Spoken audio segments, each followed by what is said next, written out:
Hi guys! So for today's video, tuturuan ko kayo kung paano mag-edit ng video background from green background na katulad nito to this background.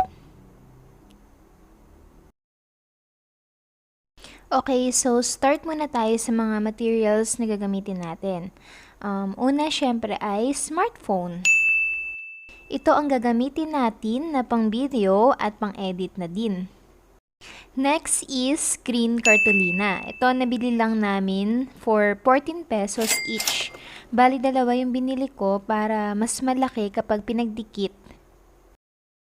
Okay, so trivia time muna tayo. Bakit nga ba kailangan na green ang color na gagamitin? Simple lang ang sagot. Kasi ang human skin tone ay malayo sa color green. At para mag-work ang background effect, kailangan ay kakaiba or malayo ang background color na gagamitin natin compare sa mismong subject. Okay? Next na kailangan natin ay ring light. Ito optional lang. Pwedeng wala na nito. Pero maganda kasi yung quality ng video kapag ginagamitan na ng ring light. Itong nabili ko, meron tong controller. So, ito yung on and off niya. And may tatlong color yung light niya.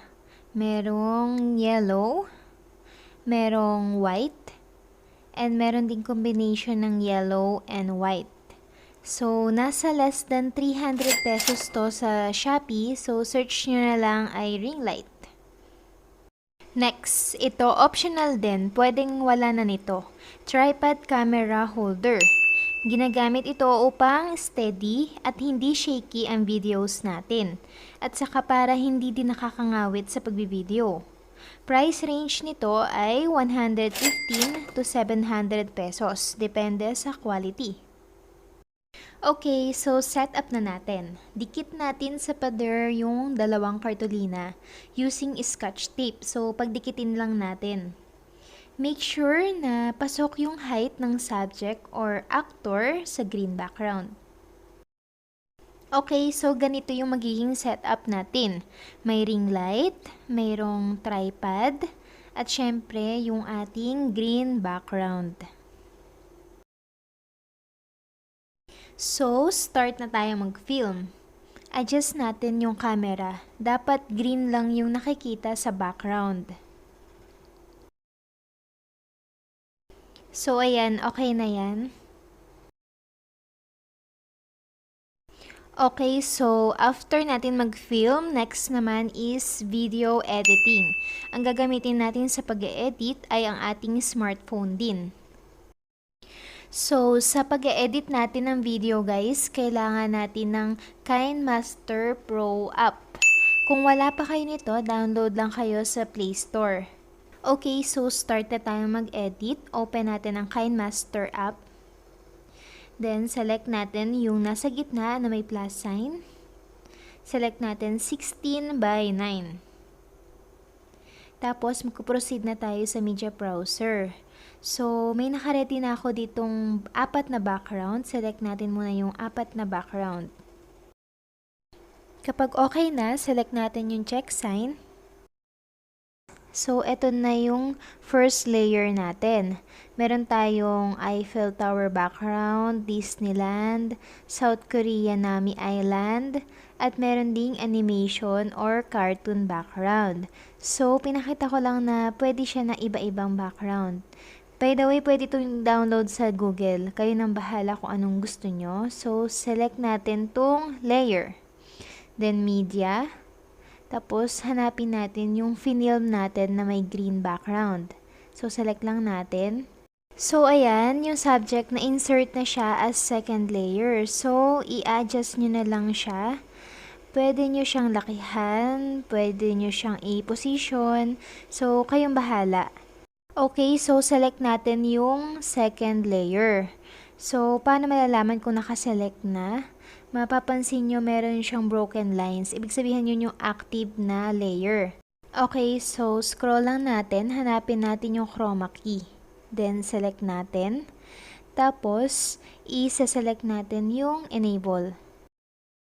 kung mapapansin nyo, nag-black and white na yung mismong subject kasi nakaselect yung show mask. Ayun sa baba. Yung black part, yun yung part na ma-remove. Then, yung white naman, yun yung matitira. So, kailangan kasi solid black and solid white. Adjust lang natin to. So, kayo nang bahalang magtimpla. Maganda kung malinis yung pinaka-edge ng subject. Para wala ding makita na green part. Okay? So, kung okay sa inyo yan, select nyo yung check. So, ayan. Na-remove na yung green background. So, i-position nyo lang kung saan nyo gusto. Okay, kung okay na yung position na yan, select nyo yung check sa taas.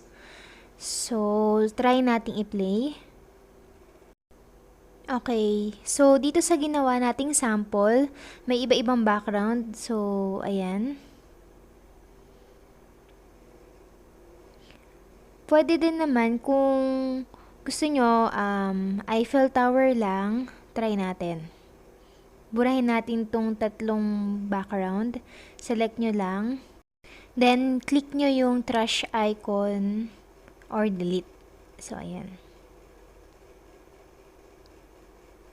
Okay.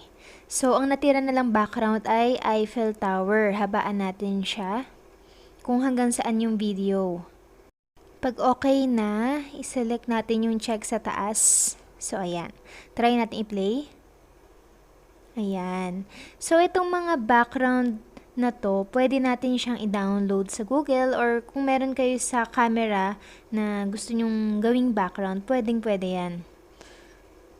Okay. So, ayan. Balik natin yung tatlong background. Undo natin. Gusto ko iba-iba eh.